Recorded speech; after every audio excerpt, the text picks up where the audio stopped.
नमस्कार, न्यूज 18 बिहार झारखंड में आपका स्वागत। मैं राहुल झा आपके साथ। दिल्ली में एनडीए की बड़ी बैठक होने वाली है। एनडीए की बैठक में 38 दल शामिल हो रहे हैं। 2024 के महामुकाबले की तैयारी पर मंथन होगा। तो दिल्ली में एनडीए की बड़ी बैठक, एनडीए की इस बैठक में 38 दल शामिल होंगे। 2024 के महामुकाबले की तैयारी पर इस बैठक में मंथन किया जाएगा। बैठक में पीएम मोदी शामिल होंगे। केंद्रीय गृह मंत्री अमित शाह बैठक में पहुंच चुके हैं। तो दिल्ली में एनडीए की बड़ी बैठक और 2024 के लिए लगातार एनडीए की तैयारी, मोदी का महामोर्चा चल रहा है। और तस्वीर आपको दिखा रहे हैं। देखिए तस्वीर किस तरीके से गाजे बाजे के साथ इस बैठक का आगाज किया जाएगा और इस बैठक में 38 दल शामिल हो रहे हैं। तो मोदी का महामोर्चा और इसकी बड़ी तैयारी की 2024 में किस तरीके से देश में वापसी एक बार फिर से की जाए। और ये तस्वीर देखिए, गृह मंत्री अमित शाह भी बैठक में पहुंचे हैं, जिनका जोरदार स्वागत किया गया है। तो 38 दल आज एक साथ एक मंच पर होंगे और महामंथन किया जाएगा कि किस तरीके से 2024 का जो चुनाव है वो फतह किया जाए। तो अमित शाह का स्वागत सम्मान किया जा रहा है बुके देकर के, और 38 दल को न्योता मिला है। 38 दल इसमें शामिल हो रहे हैं। दूसरी तरफ अगर बात की जाए विपक्ष की, तो विपक्ष की भी बैठक आज खत्म हुई है, लेकिन अब उसके जवाब में और उसकी तैयारी को देखते हुए ये रणनीति अब एनडीए की भी, जिसमें प्रधानमंत्री नरेंद्र मोदी की अगुवाई में यह बैठक। और चलिए इस खबर पर दिल्ली से अमितेश और पटना से अनंत अमृतराज जुड़े हैं। सबसे पहले दिल्ली अमितेश के पास चलते हैं। अमितेश, बड़ी तैयारी मोदी के महामोर्चे की, महामंथन होगा, 38 दल जुट रहे हैं। क्या तस्वीरें वहां से निकलकर अब तक सामने आ रही है?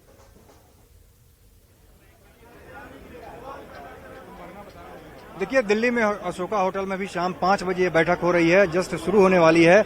यहाँ पर हमारे पीछे देख सकते हैं किस तरह की गहमा गहमी है। यहाँ पर होटल अशोका के सामने तमाम मीडिया का जमावड़ा है और इसके अलावा बीजेपी के नेता हैं, चाहे बिहार बीजेपी के प्रभारी हैं विनोद तावड़े वो मौजूद हैं, संजय मयूख बिहार से एमएलसी हैं, मीडिया के सह प्रभारी हैं, राष्ट्रीय प्रवक्ता हैं वो मौजूद हैं, अनिल बलूनी हैं। सभी लोगों की तरफ से स्वागत किया जा रहा है जो भी नेता पहुंच रहे हैं। थोड़ी देर पहले ही चिराग पासवान जो कि एलजेपी के राष्ट्रीय अध्यक्ष वो पहुंचे थे और उनकी पार्टी से जो पूर्व सांसद हैं जहानाबाद के और पार्टी के राष्ट्रीय उपाध्यक्ष अरुण कुमार वो भी साथ में थे।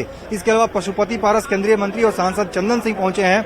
इसके अलावा जीतन राम मांझी और उनके बेटे संतोष कुमार सुमन जो कि पार्टी के राष्ट्रीय अध्यक्ष हैं वो पहुंचे हैं। तो बिहार से सभी लोग यहाँ पर पहुंचने शुरू हो गए। उपेंद्र कुशवाहा आ गए हैं। उपेंद्र कुशवाहा आरएलजेडी के राष्ट्रीय अध्यक्ष और माधव आनंद जो कि प्रधान महासचिव हैं उनकी पार्टी के, वो दोनों पहुंचे हैं। सबका स्वागत किया जा रहा है विनोद तावड़े की तरफ से और प्रहलाद जोशी जो कि संसदीय कार्य मंत्री हैं उनकी तरफ से सबको यहाँ पर बुके देकर के और यहाँ पर उनका स्वागत किया जा रहा है। तो सभी नेता यहाँ पर पहुंचने शुरू हो गए हैं। थोड़ी देर में ये बैठक शुरू होने वाली, लगभग सभी नेता पहुंच गए हैं और यहाँ एक तरह से शक्ति प्रदर्शन की कोशिश इसको कह सकते हैं। जिस तरह से बेंगलुरु में बैठक हुई महागठबंधन की, वहां पर इंडिया नाम दिया गया है, यानी 2024 का मुकाबला एनडीए बनाम इंडिया का होगा, ये जो इंडिया नाम दिया गया है। तो उसके बाद यहाँ से बीजेपी की तरफ से एनडीए में एक एकजुटता दिखाने की कोशिश होगी और ये पूरा प्रयास होगा कि 26 दलों का आपका गठबंधन है तो हमारा 29 दलों का गठबंधन है। और बिहार की खासतौर से बात करें तो बिहार में 5 दल इस वक्त आ चुके हैं एनडीए के भीतर। बीजेपी के अलावा 4 दल हैं, यानी चिराग पासवान, पशुपति पारस, उपेंद्र कुशवाहा, जीतन राम मांझी, ये 4 नेता आ चुके हैं एनडीए फोल्डर में। झारखंड की बात करें तो पहले ही बीजेपी के साथ आजसू का गठबंधन है, सुदेश महतो भी आ चुके हैं यहाँ पर इस बैठक में। तो निश्चित रूप से बिहार और झारखंड के लिहाज से भी काफी महत्वपूर्ण है और पूरे देश के लिहाज से भी काफी महत्वपूर्ण है कि एनडीए बनाम इंडिया का जो मुकाबला होगा 2024 में, उसको लेकर के पूरी तैयारी एक तरह से पूरी हो गई है। देखना होगा प्रधानमंत्री की तरफ से क्या मंत्र दिया जा रहा है सभी दलों को। चलिए बिल्कुल अमितेश बने रहिए। संवाददाता आनंद अमृतराज भी पटना से जुड़े हुए हैं। आनंद, अगर पटना की अगर बात की जाए तो बिहार भी काफी महत्वपूर्ण भूमिका निभाता है दिल्ली की सरकार बनाने में, और जो कभी नीतीश कुमार के साथ रहे, चाहे वो जीतन राम मांझी हो या फिर कुशवाहा, वो अब आज इस एनडीए की बैठक में शामिल हो रहे हैं। पटना का सियासी माहौल क्या कहता है? देखिए, पटना का सियासी माहौल भी बेहद गर्म है और नजरें आज टिकी हुई हैं दिल्ली और बैंगलोर पे। बैंगलोर की तस्वीर तो सामने आ गई, जिसमें कई सारी बातें सामने आ गई। एनडीए वर्सेस अब इंडिया होने वाला है। जिसकी घोषणा आज कर दी गई। अब सारी निगाह टिकी हुई है कि भाई इंडिया का जवाब, अब एनडीए के जो बैठक दिल्ली में हो रहा है उसका जवाब क्या होगा। लेकिन अब से कुछ देर के बाद पटना में नीतीश कुमार और लालू यादव पहुंचेंगे और एयरपोर्ट पे हम लोगों की कोशिश होगी कि भाई उनसे ये जाना जाए कि बैठक क्या कुछ रही, कैसा क्या कुछ निकला, आने वाला जो बैठक बॉम्बे में होगा, इसके बाद जो मुंबई में होगा उसकी तैयारी क्या कुछ है। तो कई सारी बातें होगी। लेकिन बिहार का सियासी पारा इसलिए भी गर्म है राहुल कि बिहार में अभी तक महागठबंधन में 7 दल थे, 7 के बाद 6 हुए और फिलहाल बीजेपी अकेली थी। लेकिन अब बीजेपी के साथ भी 5 पार्टियां सामने खड़ी हो गई, एक साथ खड़ी हो गई हैं, यानी कि 6 वर्सेस 5, 6 वर्सेस 5 बिहार में भी तय हो गया है।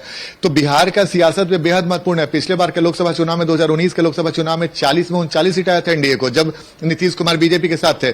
इस बार नीतीश कुमार नहीं है, नीतीश कुमार महागठबंधन के साथ है, लेकिन बीजेपी के साथ जो उपेंद्र कुशवाहा हो, चिराग पासवान हो या फिर पशुपति पारस हो, ये कुछ जीतन राम मांझी हो, ये लोग कुछ ऐसे नए सहयोगी हैं जो उनके बीजेपी के साथ जुड़ी है। तो जाहिर सी बात है बीजेपी की पूरी कोशिश है कि बिहार में ही महागठबंधन को घेरा जाए और उसके लिए उन्होंने प्रयास भी तेज कर दिए हैं और कई तरह का बयान भी आने लगे। लेकिन जाहिर तौर पर अगर 2015 के विधानसभा चुनाव देखें तो 2015 में जब महागठबंधन के साथ नीतीश कुमार आए थे तो महागठबंधन एक तरीके से क्लीन स्वीप किया था। 2019 की परिस्थिति देखें, जो जब नीतीश कुमार और बीजेपी एक साथ थे तो एनडीए ने क्लीन स्वीप किया था। लेकिन 2020 के विधानसभा चुनाव में महागठबंधन के साथ बहुत क्लोज फाइट हुआ था। तो इसलिए माना जा रहा है कि महागठबंधन के साथ नीतीश कुमार के आने से महागठबंधन का फिलहाल पलड़ा कुछ भारी दिखता है। लेकिन एनडीए के खेमे में जब चिराग पासवान, जीतन राम मांझी, उपेंद्र कुशवाहा जैसे नेता शामिल हुए हैं तो माना जाता है कि जो 2024 का लोकसभा चुनाव होगा वो राष्ट्रीय मुद्दे पे चुनाव होता है, राष्ट्रीय मुद्दे हावी होते हैं। और उस समय एक तरफ एनडीए की तरफ से चेहरे के तौर पे नरेंद्र मोदी हैं, लेकिन विपक्ष में कोई ऐसा चेहरा अब तक सामने नहीं आ पाया। और आज भी हमने बेंगलोर में जो देखा कि भाई तस्वीर कोई प्रधानमंत्री का चेहरा अभी आगे नहीं किया जाएगा। तो साफ है कांग्रेस ने भले ये कहा कि हमें प्रधानमंत्री पद को लेकर कोई बेचैनी नहीं है, कई सारी बातें सामने आई है राहुल। लेकिन महत्वपूर्ण यह है कि बिहार का सियासी पारा 40 सीट को लेकर बेहद गर्म रहने वाला है और नीतीश कुमार की भूमिका जैसे जिसकी चर्चा थी कि उन्हें संयोजक बनाया जा सकता है, लेकिन आज इसकी घोषणा नहीं हुई। भले ये बोला गया कि 11 लोगों की कमेटी बनाई जाएगी, आगे उसका स्वरूप क्या होगा ये देखना दिलचस्प होगा, नीतीश कुमार की भूमिका क्या होगी ये देखना दिलचस्प होगा। लेकिन बिहार में मुकाबला बेहद कड़ा माना जा रहा है और बीजेपी की भी कोशिश होगी कि जो उसने पिछली बार 17 सीट जीता था और जो उनके सहयोगी थे जो जेडीयू, उनके साथ मिलकर जो उन्होंने 39 सीट पर जीत हासिल की थी, इस बार वो ट्रैक रिकॉर्ड बरकरार रखे। लेकिन वो इतना आसान नहीं दिख रहा फिलहाल, क्योंकि इस बार नीतीश कुमार महागठबंधन के साथ है। लेकिन आने वाले समय में बीजेपी की रणनीति क्या रहेगी, एनडीए की रणनीति क्या रहेगी और चलिए बिल्कुल आनंद बने रही है। अमितेश भी हमारे साथ जुड़े हुए हैं। अमितेश, हलचल हम देख भी रहे हैं, अमित शाह पहुंच चुके हैं, लेकिन जिस तरीके से विपक्ष की आज बेंगलुरु में बैठक होती है, इंडिया नाम रखा जाता है, अब इसके बाद से इंडिया का जो काट है वो एनडीए कैसे निकालेगा, क्या लग रहा है किस तरीके की रणनीति जो है वो तैयार होगी 38 दलों के साथ? देखिए, निश्चित रूप से सबकी नजरें प्रधानमंत्री नरेंद्र मोदी के संबोधन पर टिकी होंगी और नरेंद्र मोदी प्रधानमंत्री की तरफ से बार बार यही कहा जाता है कि 9 साल में हमने बेहतर काम किया और भ्रष्टाचार को खत्म किया, परिवारवाद को खत्म किया। ये तमाम बिंदु बीजेपी की तरफ से प्रधानमंत्री नरेंद्र मोदी की तरफ से कहा जाता रहा है और देश भर में बीजेपी ने संपर्क अभियान चलाया था, एक कैंपेन चला था पिछले महीने, 1 महीने तक लगभग चला था और सभी नेता, सभी सांसद, मंत्री और बाकी बीजेपी के नेता कार्यकर्ता अलग अलग राज्यों के दौरे पर थे, अलग अलग जिलों में गए और जाकर लोगों को बताने की कोशिश की गई किस तरह से 9 साल में भारत बदला है। यानी 2014 का भारत और 2023 में किस तरह से भारत विकास किया है, कितना हम आगे लेकर के गए हैं देश को, इस बारे में बताने की कोशिश की जा रही है। तो पार्टी की तरफ से कोशिश है और बीजेपी की तरफ से कि सभी दलों को साथ लाया जाए, जो 38 दल साथ हैं उनको एक फोल्डर मिलाकर देश के अलग अलग हिस्सों में सामाजिक समीकरण को भी साथ में मजबूत रखा जाए, कि जो एक मैसेज देने की कोशिश की जा रही है विपक्षी दलों की तरफ से कि हम 26 दल एक साथ हैं, तो हमारी तरफ से मैसेज हो कि 38 दल साथ में। इसमें एक बात ध्यान देने वाली है, चाहे नॉर्थ ईस्ट के दल हैं, वहां पर नॉर्थ ईस्ट में भी बीजेपी का गठबंधन कई दलों से है, वो सभी दल इसमें शिरकत कर रहे हैं। इसके अलावा साउथ में छोटे छोटे बहुत सारे क्षेत्रीय दल हैं जिनसे शिरकत करें। यूपी की बात करें,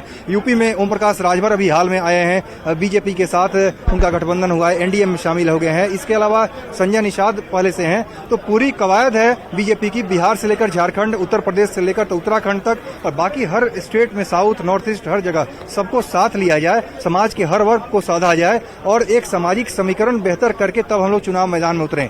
पार्टी काफी एक तरह से कहा जाता है कि जो माइक्रो मैनेजमेंट होता है बीजेपी का, उस पर वर्क कर रही है और इसीलिए सभी समाज के अलग अलग तबके को साधने की कवायद में इस तरह का गठबंधन किया जा रहा है। अगर बिहार के संदर्भ में आप देखें तो चाचा पशुपति पारस पहले से थे एक दलित नेता, लेकिन चिराग पासवान को बीजेपी ने एनडीए में शामिल किया है। कल शाम में इस बात का ऐलान किया गया जेपी नड्डा की तरफ से।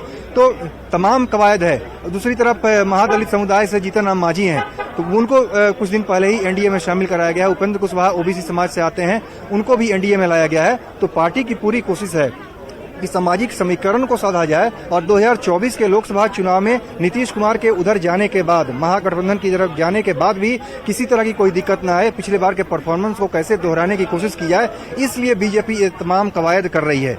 जी चल बिल्कुल, हम चाहेंगे थोड़ी सी वहां की हलचल भी दिखाइए, कौन कौन से नेता वहां पर पहुंच रहे हैं, क्या तस्वीरें हैं वहां से। और देखिए हम दिखाने की कोशिश करेंगे। यहाँ पर हलचल है होटल अशोका के यहाँ पे पोर्टिको में। देखिए अभी मैक्सिमम नेता आ चुके हैं। बिहार से अगर देखा जाए, चिराग पासवान, अरुण कुमार उनकी पार्टी से, पशुपति पारस, चंदन सिंह आ चुके हैं पशुपति पारस की पार्टी से, उपेंद्र कुशवाहा और माधव आनंद आ चुके हैं आरएलजेडी से। और इसके अलावा अगर बात करें, सुदेश महतो आजसू से आ चुके हैं, जीतन राम मांझी और उनके बेटे संतोष कुमार सुमन आ चुके हैं। तो बिहार झारखंड के सभी नेता आ गए हैं। इसके अलावा बड़े नेताओं की बात करें, नितिन गडकरी के अलावा केंद्रीय गृह मंत्री अमित शाह और बीजेपी के राष्ट्रीय अध्यक्ष जेपी नड्डा अभी थोड़ी देर पहले यहां से गए हैं। तो निश्चित रूप से लगभग सभी नेता आ चुके हैं और थोड़ी देर में ही अंदर बैठक शुरू होने वाली है। तो निश्चित रूप से पूरी तैयारी जो की गई थी उसके तहत 38 दल के नेता यहां पर पहुंचे हैं और इसमें बिहार और झारखंड के भी सभी नेता पहुंचे हैं। और पार्टी आलाकमान की तरफ से बीजेपी के तमाम बड़े जो कद्दावर मंत्री है वो यहाँ पर पहुंच रहे हैं बैठक में। पार्टी के राष्ट्रीय अध्यक्ष जेपी नड्डा भी हैं और साथ में नरेंद्र मोदी प्रधानमंत्री भी यहाँ पर पहुंच करके उनकी तरफ से भी जो संबोधन होगा, जो उनकी तरफ से टिप्स दिए जाएंगे, गुरुमंत्र दिया जाएगा,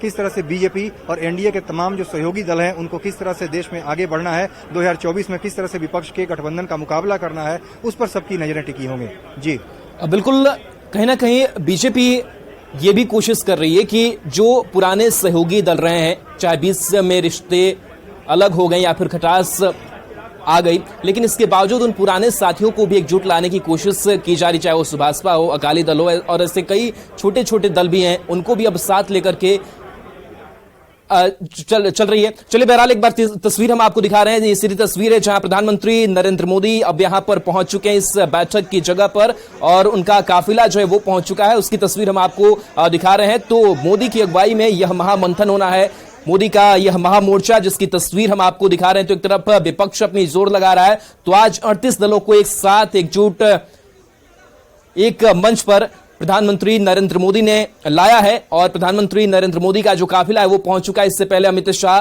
पहुंच चुके हैं और अब देखिए ये तस्वीर, इस बैठक की जगह पर प्रधानमंत्री नरेंद्र मोदी पहुंच चुके हैं, उनका आगमन हो चुका है और आज 38 दलों के नेताओं के साथ बातचीत होगी, महामंथन किया जाएगा कि कैसे 2024 के लिए रणनीति तैयार की जाए। तो अभिवादन, और देखिए जेपी नड्डा बुके देकर उनका स्वागत कर रहे हैं और उनके साथ साथ जीतन राम मांझी भी है और जीतन राम मांझी के साथ साथ और भी जो एनडीए के नेता है वो उनकी मौजूदगी है और एक एक कर स्वागत करते हुए नजर आ रहे हैं प्रधानमंत्री नरेंद्र मोदी का। तो ये तस्वीर इस महामंथन महाजुटान का हम आपको दिखा रहे हैं जहां बैठक में प्रधानमंत्री नरेंद्र मोदी पहुंच चुके हैं। तो ये 2024 की तैयारी किस तरीके से हो, रणनीति किस तरीके से बनाई जाए, कैसे एक एक दलों को एक साथ ला करके मजबूती के साथ चुनाव लड़ा जाए, कहां खामियां है उसको दुरुस्त की जाए, कहां बूथ स्तर तक कैसे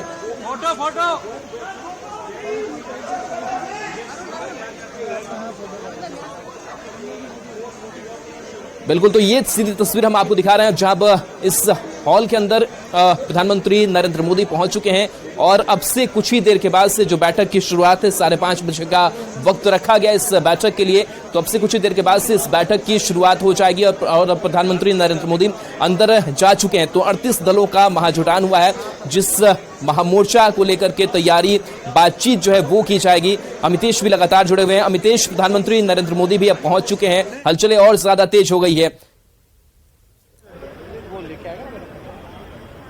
जी हाँ, बिल्कुल, प्रधानमंत्री नरेंद्र मोदी अभी थोड़ी देर पहले पहुंचे हैं, जिनका स्वागत किया गया। बीजेपी के राष्ट्रीय अध्यक्ष जेपी नड्डा समेत तमाम जो वरिष्ठ मंत्री यहां पर हैं और एनडीए के घटक दल के नेता हैं, उनकी तरफ से स्वागत किया जा रहा है प्रधानमंत्री नरेंद्र मोदी का।